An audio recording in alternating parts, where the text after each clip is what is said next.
और जो विषय मैं आज आपसे बातचीत करूंगा वो विषय एक बार मैंने आपसे कहा था, ये विषय हमने प्रचार किए थे लेकिन पूरा हमने नहीं किया। मैंने आपसे कहा था कि इसको पूरा करेंगे किसी और दिन, और प्रभु ने आज अनुग्रह किया कि आज उस विषयों को आज हम कंटिन्यू करेंगे।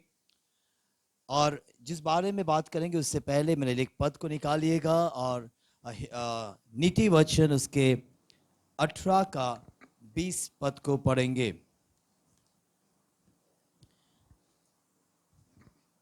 हितोपदेश तार 18 अध्याय 20 पद।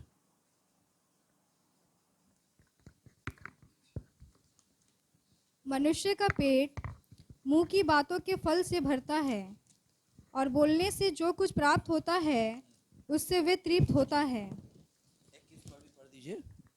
जीभ के बस में हाँ। मृत्यु और जीवन दोनों होते हैं। जीभ के बस में मृत्यु और जीवन दोनों होते हैं। जीभ के बस में आशीष और श्राप दोनों होते हैं। आप अपने द्वारा अपने आप को आशीष दे सकते हैं, आप अपने जीव के द्वारा अपने आप को श्राप दे सकते हैं। नीति वचन में ऐसे कहा गया है कि जीव के वश में क्या है? जीवन और मृत्यु है, और उसके बाद और जो उसे काम में लाना और जानता जो है उसको काम में लाना चाहता है वे उसका फल भोगेगा। हाँ। मेरे लिए याकूब को निकालिएगा।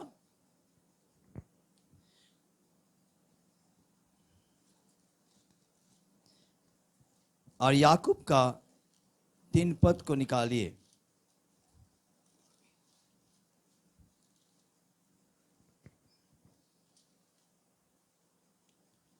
और पढ़िएगा।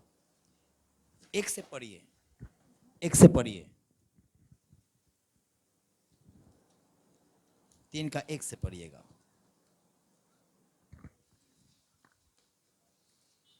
हे मेरे भाइयों, हाँ।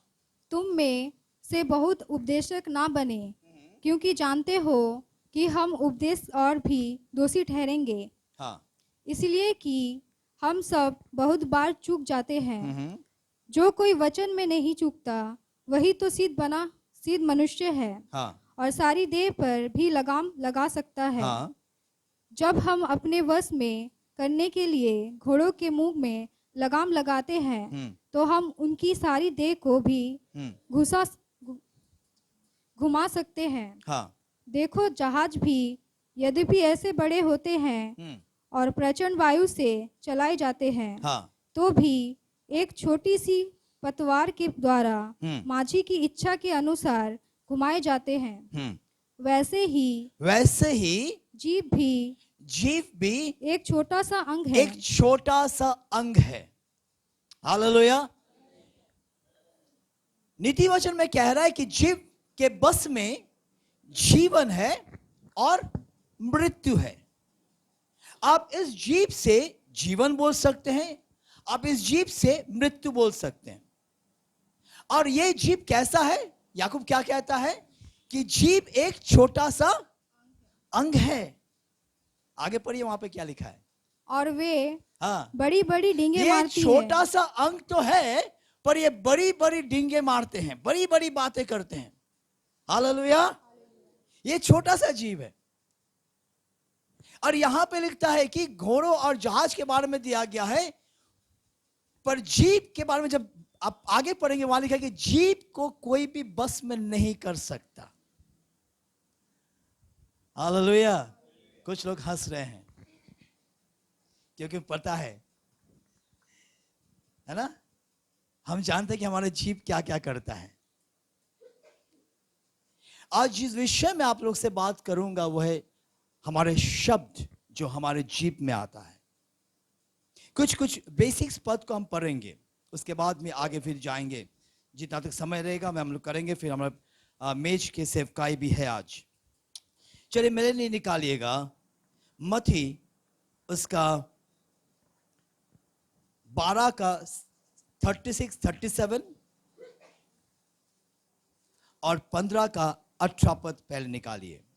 मथी उसके 12 का 36 और 37। मोथी तार 12 अध्याय 36 और 37 पढ़िए। और मैं हाँ तुमसे कहता हूँ कि जो जो निकम्मी बातें जो निकम्मी बातें, एक एक लाइन जो एक वर्स जो मैं आपको दे रहा हूं उसमें अंडरलाइन कीजिएगा, अपना बाइबल दाग दी रागबेन। वहां लिखा है कि जो जो निकम्मी बातें, हाँ, मनुष्य कहेंगे, हाँ, न्याय के दिन वे हर एक उस बात अब का लेखा हमारे देंगे। जानते क्या चीज खत्म नहीं होता? वो है बात। बात कभी खत्म नहीं होता है ना। रामनगर से शुरू करके अमेरिका के वॉशिंगटन डीसी में भी खत्म हो जाएगा। शुरू होगा रामनगर से, खत्म होगा अमेरिका में। यानी कि शब्द कभी खत्म नहीं होता, बातें हम कभी खत्म नहीं करते। चर्च खत्म होने से जस्ट हो जाता है, उसके बाद फिर हमारे बात शुरू होता है। आपको एक बात मैं बता दूं, सुनिएगा ध्यान से। वचन में एक जगह लिखा है, एक बीज बोने वाला बीज बोने गया और कुछ बीज रास्ता के ओर में गिरा था, और वहां लिखा है पक्षी आया और उस बीज को क्या कर लिया, लेकर चला गया।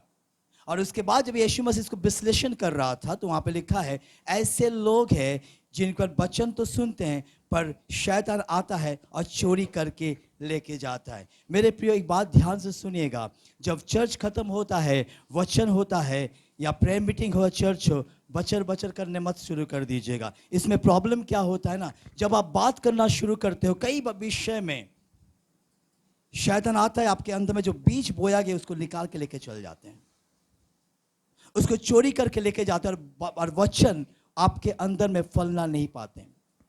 जैसे हमारे बात खत्म नहीं होता, यहां बोलता है कि उस दिन सारे निकम्मे बातें। अब सोचो, रात के सोने से पहले थोड़ा आप मनन कीजिए, ध्यान कीजिए कि आप पूरे दिन में कितना बातें किए हैं। समझ आया? कितना बातें आपने किया? शायद 100 तो नहीं होगा, 1000 होगा शायद ना, कितने हम बातें करते हैं। इस 1000 शब्द में आप ये गिनती करो कितना ऐसे बातें आपने किया जो फिजूल का था। समझ में आ गई मेरी बात? 1000 बातों में अगर 1000 शब्द आपने कहा तो इसके बाद आप कैलकुलेशन करो कितना फिजूल बात आपने किया।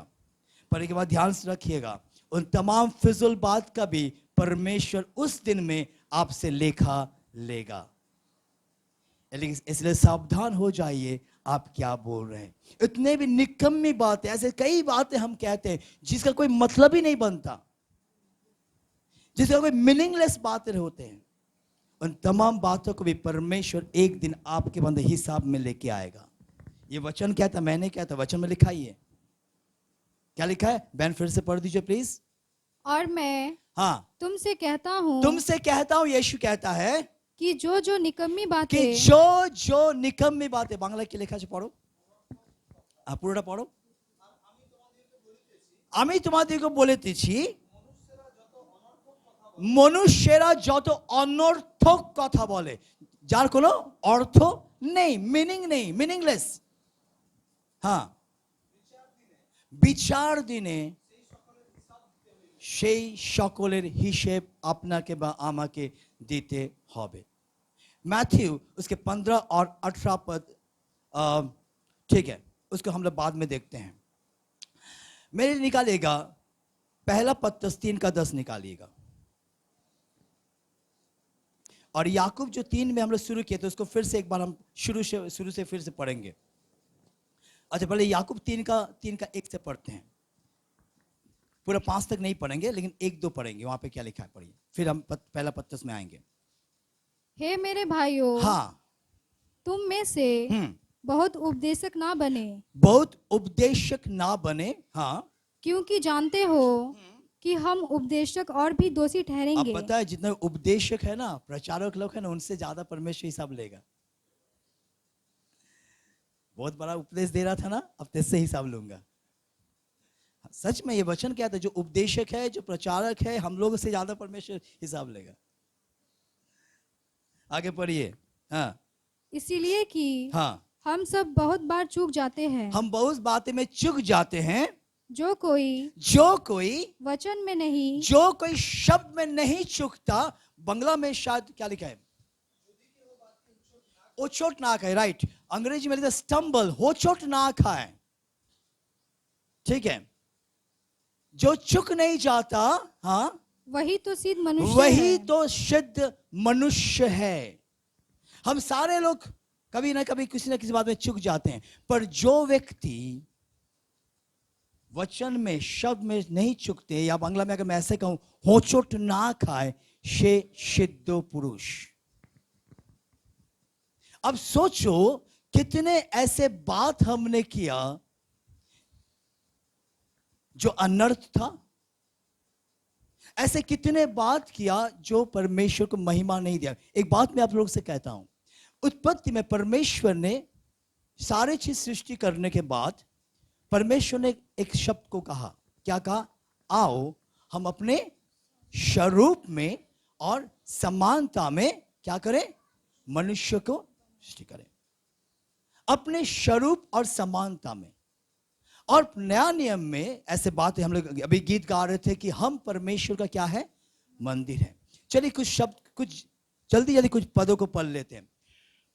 मेरे साथ निकालिए इफिसी की पत्री, उसका 4:29-30 निकालिएगा, और कोई निकालिएगा कुलुसी की पत्री उसके 3 अध्याय को निकालिएगा।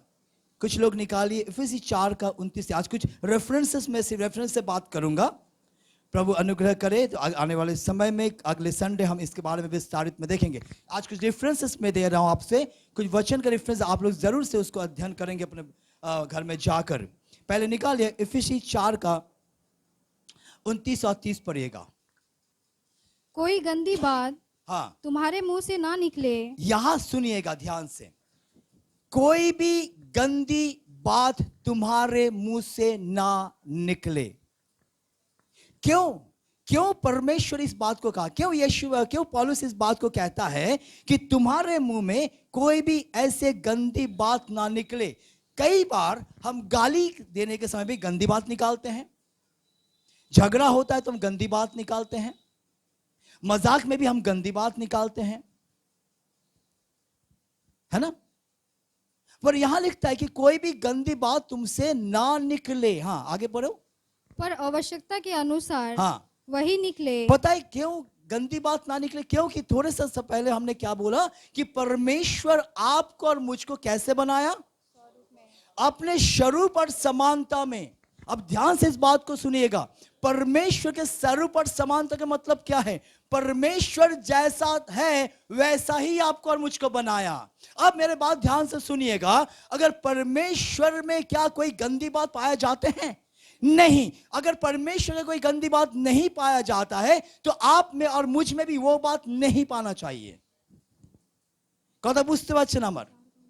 অনেক সময় আমরা ঝগড়ার সময় বা এমনি ইয়ার্কি ঠাট্টাতেও আমরা এমন নোংরা নোংরা কথা বলে থাকি। আজকাল যে মজাক হয় সেটাও নোংরা।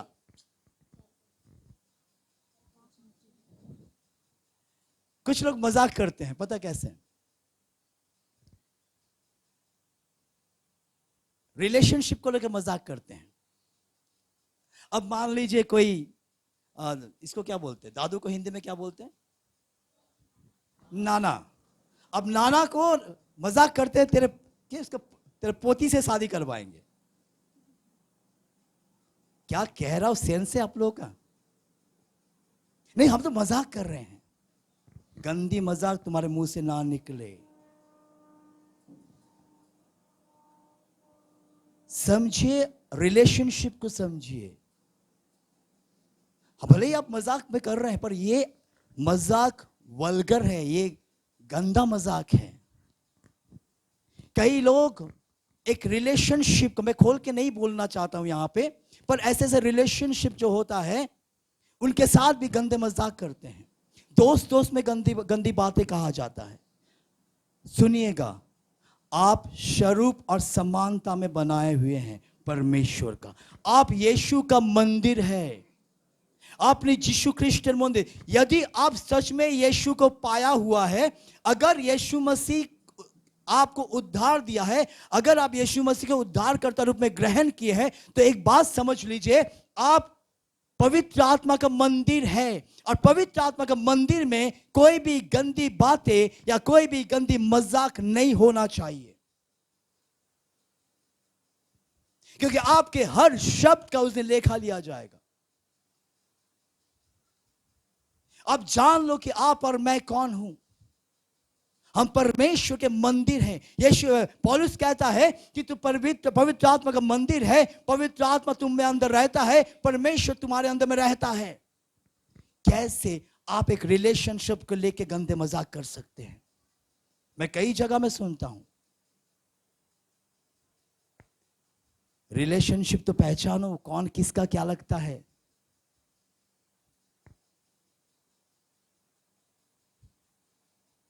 ऐसे मत कीजिए, आप परमेश्वर के मंदिर है। हालेलुया। कोई भी गंदी बात तुम्हारे मुंह से ना निकले। आगे पढ़िएगा क्या लिखा है। पर आवश्यकता के अनुसार हाँ, वही निकले, हाँ, जो उन्नति के लिए उत्तम हो। हाँ, यहां पे रख के आप आ जाइए कोलोसियों में, वहां भी एक ही बात लिखा है। फिर हम आ जाएंगे इफिसी में।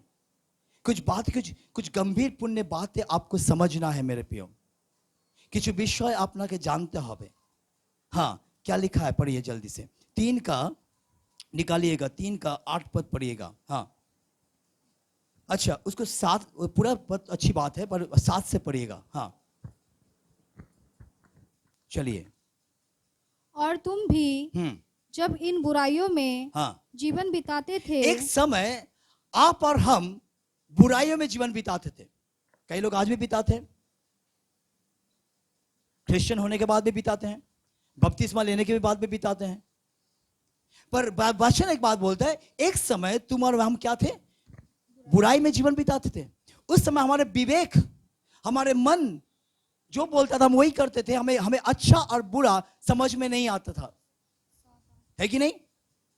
लेकिन जब यीशु मसीह को हम ग्रहण किए, जब यीशु मसीह के पास आए, परमेश्वर का आत्मा हमारे अंदर में आए, तो हमें अच्छा और गलत चीजों को सिखाया, हमें बताया हमें।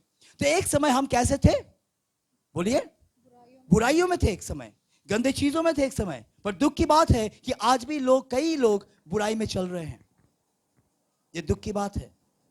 आगे पढ़िए क्या लिखा है। हाँ, तो इन्हीं के अनुसार हाँ, चलते थे। हाँ, पर अब तुम भी, लेकिन अब तुम भी इन सब को जो तुम बुराई में चलते थे, अर्थात क्रोध, हाँ, रोष, क्रोध, वेर भाव, हाँ, निंदा और मुंह से गालियां बकना। अब सुनो, कौन कौन यहां निंदा नहीं करता?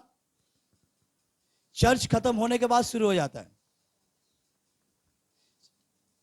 अब चर्च खत्म हो गया तो सीधा घर जाइएगा। जैसे वचन खत्म हुआ, यहां मैं गया और वहां शुरू हुआ। और हमारा पता है, हम लोग सब खबरी लाल है, हमारे पास सारे बस्ती का खबर रहता है। हम आज तक से भी तेज है। कौन बोलता आज तक सबसे तेज है? हम तेज है, पूरा खबर है ना, किसका घर में क्या हुआ, नहीं हुआ, वो हुआ, फलाना ढिकना, क्या क्या सब बोलते रहते हैं। कौन भाग गया, क्या हुआ, नहीं हुआ, खाना पीना। अब बस मजा आता है ना, मसाला देखकर मस्त उसको, है ना। और कुछ लोग, हम लोग कैसे पता है, एक बात को आधा अधूरा सुना, अधूरा ही सुना उसको, या अधूरा देखा। एक आदमी मान लो दुकान में, बेचारा पान दुकान में चॉकलेट, मैं तो अभी डर के मारे पान में खड़ा ही नहीं होता। चॉकलेट खरीदने जाऊंगा, बोलते पान खरीदने गया। लोग आधा अधूरा बात को सुनता है, उसके बाद मसाला उसल लगाकर, करी पाउडर लगाकर, उसके बाद और कुछ लोग मिल जाते वहां पे और कुछ डाल देते हैं और मजेदार है आता। बाद में पता चला यार लड़की भागी नहीं, शादी करके आई, बोल भाग गई। पता चला कि लड़की मामा घर में गई थी। आधा अधूरा खबर, लेकिन हम लोग को भी बहुत मजा आता है। निंदा मत करो। अगर पता वचन में क्या लिखा, अगर तुम किसी भाई को पाप करने देखते हो तो उसको बुलाओ और उसको समझाओ, निंदा मत करो। वचन पढ़िए, वचन बहुत साफ सुथरा है मेरे प्रियो। पता मैं भाई से बात कर रहा था कल ही ना, कि अगर वचन हमको समझ में आया ना, इतना साफ सिंपल लिखा है, प्रचार करने की जरूरत नहीं पड़ेगा। अगर सही मन के लिए हम वचन को पढ़ेंगे ना, अध्ययन करेंगे, तो प्रचार करने की जरूरत नहीं पड़ेगा। इतना साफ बात लिखा है। कोई भी क्रोध तुम्हारे अंदर में ना आ रहा है, कोई भी गंदी बातें तुम्हारे अंदर में ना आ रहा है। आप जब किसी के प्रति गंदी बात बोलते हो, क्या करते हो पता है? आप खुद परमेश्वर का मंदिर हो और आप दूसरे परमेश्वर के मंदिर के लोगों के बारे में आप कह रहे हो। आप खुद परमेश्वर को सर्व समानता में बनाए हुए हो, आप किसी और को बोल रहे हो जो परमेश्वर सर्व समानता में बनाया हुआ है। आपको एक स्टोरी मैंने पढ़ा था। एक ऐसा समय है कि एक राजा था। ठीक है, सुनिएगा ध्यान से, स्टोरी बता रहा हूं। एक राजा था। एक राजा के दरबार में, राजा के दरबार में बहुत शौकीन लोग होते हैं। कभी कभी सिंगल लोग को लेके जाते हैं। पहले का राजा लोग का टाइम पास नहीं होता था ना, फोन तो नहीं था। सिंगल लोग को बुलाओ, नाचने वाले लोग को बुलाओ, ठीक है, टाइम पास करने के लिए। कवि लोग को भी बुलाते थे। तो एक कवि था, बहुत फेमस कवि था, उसको बुलाए थे। लेकिन कवि फेमस तो था, पर उसको जो सूरत था बहुत बदसूरत था, एकदम अगली था, बदसूरत था। तो जैसे वो आया तो राजा हल्का से मुस्कुराया उसको देखकर। अरे कवि बुद्धिमान था। कवि ने बोला, महाराज आपने बर्तन को देख के हंसा या कुम्हार को देख के हंसा? समझ में आ गई बात? आपने बर्तन को देख के हंसा या कुम्हार को देख के हंसा? यानी कुम्हार जो बर्तन को। तो महाराजा को समझ में आ गया बंदा क्या बोलना चाहता है। यानी कि आप जिसने मुझे बनाया, मैं तो अपने आप को नहीं बनाया ना, जिसने मुझे बनाया आप मुझे देख के हंस रहे हो, या अब मुझे देख के हंस रहे हो, या जिसने मुझे बनाया आप उसको देख के हंस रहे हो। कई बार जिसको परमेश्वर ने बनाया हम उनका निंदा करते हैं। हम भूल जाते हैं कि वो भी परमेश्वर से बना हुआ है। भले आज वो कई भी जीवन बिता रहे, पर वो परमेश्वर के स्वरूप और समान। सुनिएगा एक बात, संसार में हर एक इंसान परमेश्वर के स्वरूप और समानता बनाया गया है। भले ही वो लोग परमेश्वर से दूर चला गया है। आदम भी जब परमेश्वर के गुण से बना हुआ, नॉलेज था, परमेश्वर का स्वरूप था, समानता में, वो भी आदम भी पाप की और दूर से चला गया। लेकिन ओरिजिन क्या था? वो परमेश्वर के स्वरूप और समानता में बनाया हुआ है। आप जब किसी के बारे में निंदा करते हो, किसी को चुगली करते हो, किसी को कुछ गाली देते हो, याद रखना वो परमेश्वर की समानता और स्वरूप में बनाया हुआ है। कोई भी गंदी बात तुम्हारे अंदर से ना निकले, कोई भी निंदा ना निकले। आगे पढ़िएगा। ये सब बातें छोड़ दो। हाँ, एक दूसरे से झूठ मत बोलो। हाँ, अब ये मैटर तो लाना ही नहीं था। एक दूसरे से क्या मत बोलो? क्या मत बोलो? जोर से बोलो, और जोर से बोलो, और जोर से बोलो। अब यहां बाहर से निकल के झूठ मत बोलना, आप लोग खुद बोला है। एक दूसरे से, देखो कितना सिंपल बात है ना। और हम तो पता है खुद तो झूठ बोलने का ठेका लेके रखा है। मुंह से निकलेगा तो, जैसे मैंने, कुछ लोग ऐसे होते कि मुंह खोलेगा तो गाली निकलेगा, जैसे पूरा भरा हुआ है वहीं पे, ढक्कन खोला गाली निकला। और कुछ लोग झूठ भी वैसे निकालते हैं, झूठ के भंडार है। एक दूसरे से क्या मत बोलो? झूठ मत बोलो। क्या लिखा है उसके बाद पढ़िए। क्योंकि तुमने, हाँ, पुराने मनुष्य को, क्योंकि तुमने जो पहले झूठ बोलते थे, गाली देते थे, निंदा करते, वो पुराने मनुष्य था। हाँ, तुमने पुराने मनुष्य तब को, हाँ, उसके कामों समेत उतार डाला है। हाँ, और नए मनुष्य तब को, हाँ, पहन लिया है। ठीक है, इफिसी में फिर से आ जाइए जहां पे हमने छोड़ा था। हमें समझना चाहिए मेरे प्रियो, एक दूसरे से झूठ मत बोलो, एक दूसरे की निंदा मत करो, एक दूसरे को गाली मत दो, एक दूसरे के मतलब गंदी बातें या गंदी मजाक मत करो। ये बाइबल लिखा है, मैंने नहीं लिखा। ये परमेश्वर के वचन है। अगर आप परमेश्वर के पर विश्वास करते हो, परमेश्वर के सब पर विश्वास करते हो, तो आपके जीवन में इन तमाम चीजों को निकाल दो, क्योंकि परमेश्वर एक दिन आएगा, सारे हिसाब आपसे लेगा। सारे हिसाब वो आपसे लेगा। हाँ पढ़िए बहन, क्या लिखा है? कोई गंदी बात तुम्हारे मुंह से ना निकले, हाँ पर आवश्यकता के अनुसार हाँ वही निकले, हाँ जो उन्नति के लिए उत्तम हो, हाँ ताकि उससे सुनने वालों पर अनुग्रह हो। हाँ। अब ऐसे बातें करो कि जिसको सुनने वालों के लिए क्या हो? अनुग्रह हो। ठीक है।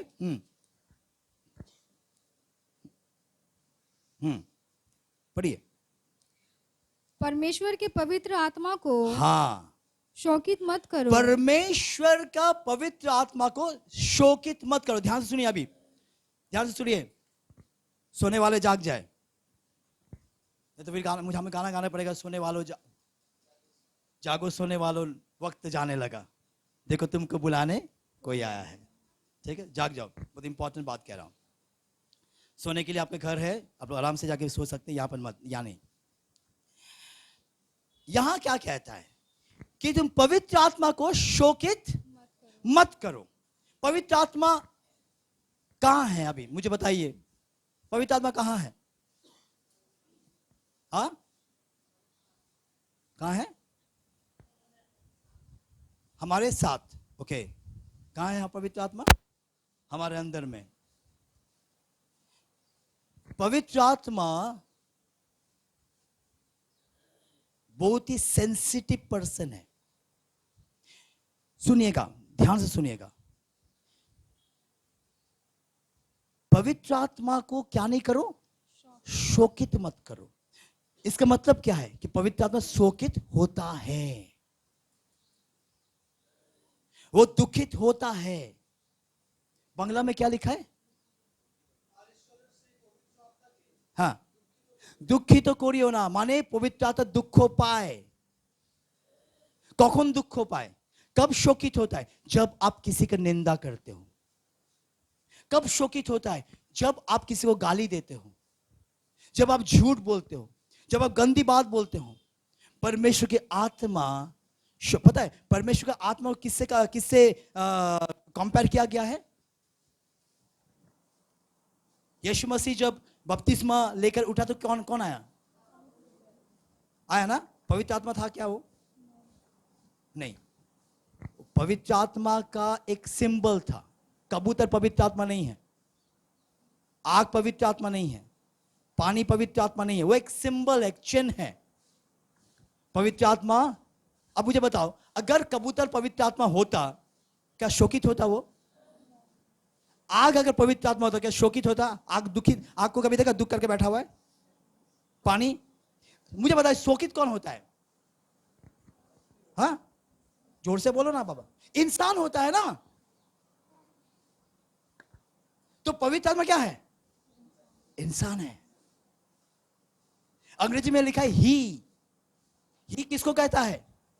इंसान को। तो पवित्र आत्मा क्या है? इंसान है, पर्सन है।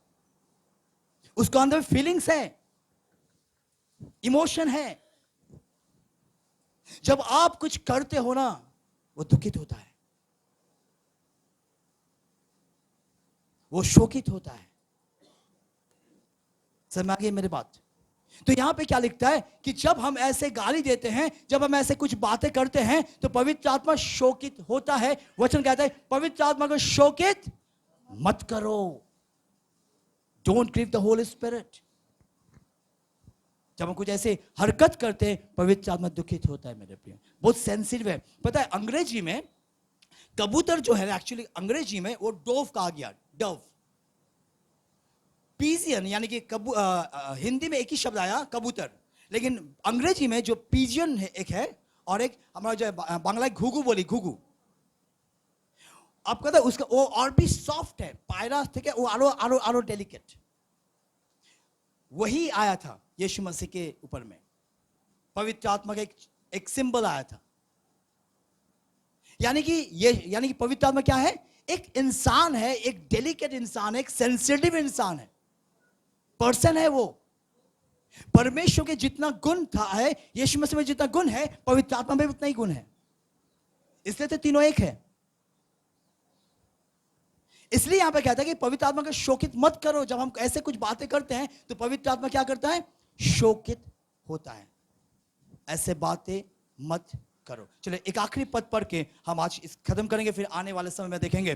पहला पत्रस 3:10 को निकालिए और इसको हम आज खत्म करेंगे, फिर अगले हफ्ते में इसको हम फिर से कंटिन्यू करेंगे। पहला पत्रस 3:10 निकालिएगा। कुछ बेसिक बातें मैं आप लोग से कहा, अब कुछ और बातें आने वाले दिन में करूंगा, लेकिन यहाँ पे आज एक बात बोल के फिर खत्म करेंगे। पढ़िए।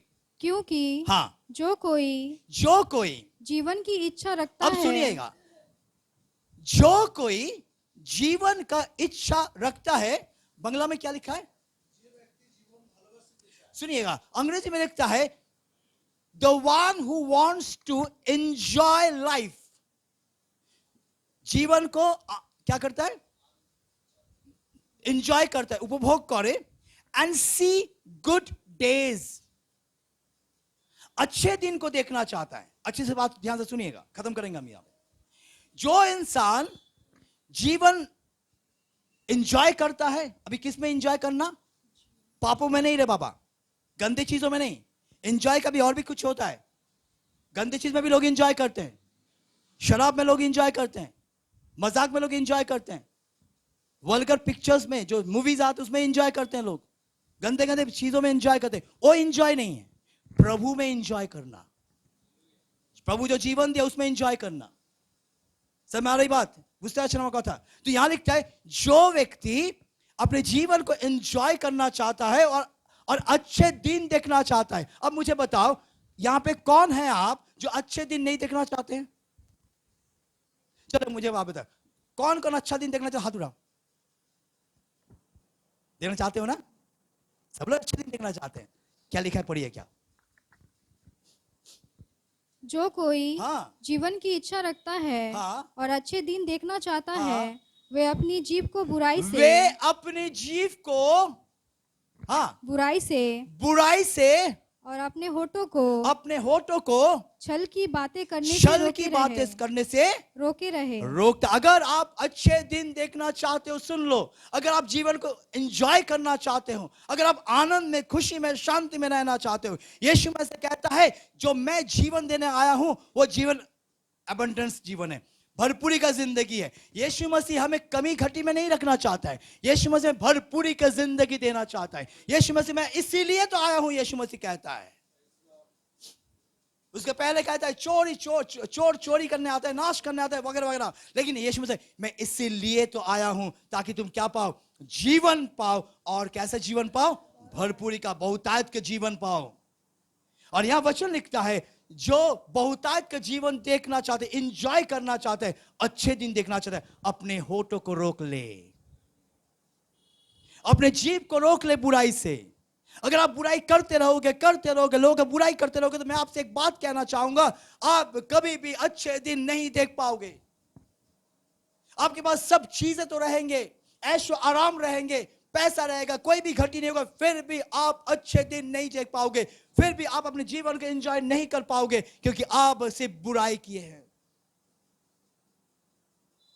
वचन कहता है कि जो कोई अच्छे दिन को देखना चाहता है, आनंद करना चाहता है, वो अपने जीभ को बुराई से रोके। मेरे प्रियो, प्रभु अनुग्रह करे कि हम क्या कहते हैं, हम क्या बोल रहे हैं, ये इंपॉर्टेंट है। हमारे शब्द इंपॉर्टेंट है। अब जितना भी गुस्सा कर लो, उस गुस्से में भी आप कोई गंदी बातें मत निकालो, मजाक में भी गंदी बातें मत निकालो, अनाप शनाप बातें मत करो, अनर्थ बातें मत करो, मीनिंगलेस बातें मत करो, बुराई मत करो, निंदा मत करो किसी का, तो आप अच्छे दिन देख पाओगे। मैं जैसे ने कहा कि हमारे जीभ में ही जीवन और मृत्यु है, हमारे जीभ में ही आशीष भी है और श्राप भी है। अब जैसे यहां पे लिखा है वचन में, जैसे जो इस जीभ को काम में लाना चाहेगा, वैसा ही फल को भोग करेगा। अपने जीभ को आपको काम में लाना सीखना पड़ेगा। दाऊद क्या कहता पता है? बांग्ला में लिखा है, हे ईश्वर अमर ओष्ठधारे प्रहरी नियुक्त करो। पहरे बैठा मेरे जीभ में। क्यों कहा दाऊद ने? क्योंकि हमारे जीभ जानने क्या अभी क्या कहा? जीभ छोटा सा चीज है, बेसीमा ये है, मतलब अनलिमिटेड है। उसको रोकना, उसको कंट्रोल करना बहुत मुश्किल है। लेकिन जो कंट्रोल कर लिया, जो काम में लाना सीख गया, वो जीवन को देखने पाएगा। क्यों? क्योंकि जीवन और मृत्यु है। कई लोग के पास सब कुछ होते हुए भी उनके पास जीवन नहीं है। कई बार हम अपने ही बोलने के द्वारा, पद दिखाऊंगा मैं आपको आने वाले दिन में, वचन में लिखा है, नीति में लिखा है, मैं पढ़ाऊंगा आने वाले समय में, कि अपने ही बातों के द्वारा खुद फंस जाते हो। हम अपने ही बातों के द्वारा फंस जाते हैं। इसीलिए मेरे प्रियो, याद रखना, आप परमेश्वर के स्वरूप और समानता में बनाए हुए हैं। आप पवित्र आत्मा परमेश्वर के मंदिर हो। आपके मुंह से कोई भी गंदी मजाक या बातें ना निकले, चाहे कि रिलेशनशिप किसी रिलेशनशिप में क्यों ना हो।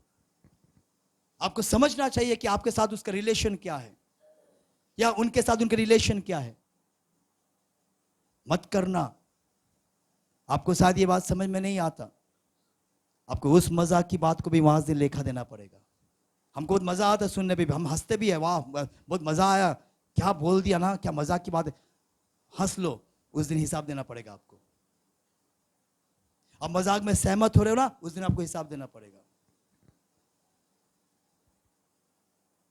मत करना ऐसे काम, मत करना ऐसे बातें, क्योंकि आप पवित्र आत्मा का मंदिर हो। कोई भी ऐसे बातें हमारे मुंह से ना निकले। हालेलुया। आने वाले हम दिन में देखेंगे कि कैसे कैसे हम बोलना चाहिए। बोलने पर हमने देखी कि कैसे, क्या बात हमें बोलना है, क्या बात हमें नहीं बोलना है। हमने आपको डिसिप्लिन करना, अपने जीभ को कंट्रोल करना है। आइए हम दुआ करें। प्यारे परमेश्वर पिता, आपको धन्यवाद देते हैं आपके वचन के लिए। प्रभु धन्यवाद देते हैं कि आप हम सब आपके स्वरूप और समानता में बनाए हुए हैं। हम आपके मंदिर है प्रभु।